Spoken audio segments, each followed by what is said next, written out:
Today I'd like to overview the exciting field of deep reinforcement learning, introduce, overview, and provide you some of the basics.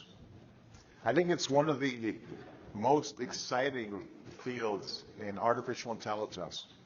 It's marrying the power and the ability of deep neural networks to represent and comprehend the world with the ability to act on that understanding, on that representation. Taking as a whole, that's really what the creation of intelligent beings is. Understand the world and act. And the exciting breakthroughs that recently have happened captivate our imagination about what's possible. And that's why this is my favorite area of deep learning and artificial intelligence in general, and I hope you feel the same. So what is deep reinforcement learning? We've talked about deep learning, which is taking samples of data, being able to, in a supervised way, compress and code the representation of that data in a way that you can reason about it. Now we take that power and apply it to the world where sequential decisions are to be made.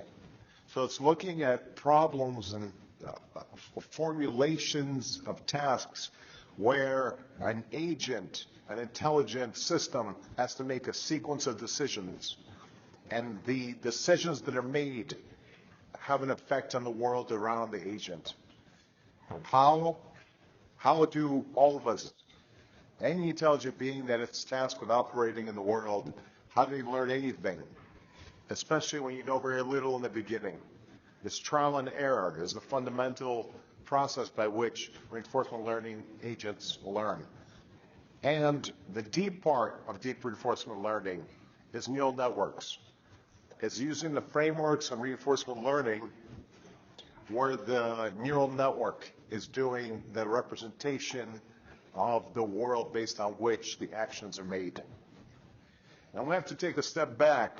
When we look at the types of learning, sometimes the terminology itself can confuse us to the fundamentals.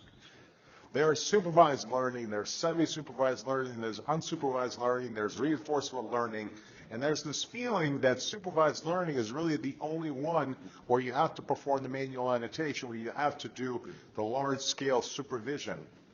That's not the case. Every type of machine learning is supervised learning. It's supervised by a loss function or a function that tells you what's good and what's bad. You know, even looking at our own existence is how we humans figure out what's good and bad. There's all kinds of sources, direct and indirect, by which our morals and ethics, we figure out what's good and bad. The difference between supervised and unsupervised and reinforcement learning is the source of that supervision. What's implied when you say unsupervised is that the cost of human labor required to attain the supervision is low. But it's never turtles all the way down. It's turtles, and then there's a human at the bottom. At some point, there needs to be human intervention, human input to provide what's good and what's bad. And this will arise in reinforcement learning as well. We have to remember that, because the challenges and the exciting opportunities of reinforcement learning lie in the fact of how do we get that supervision in the most efficient way possible. But supervision, nevertheless, is required for any system that has an input and an output that's trying to learn, like a neural network does, to provide an output that's good. You need somebody to say what's good and what's bad. For you curious about that, there's been a few books, a couple written throughout the last 2 centuries from Socrates to Nietzsche. I recommend the latter especially.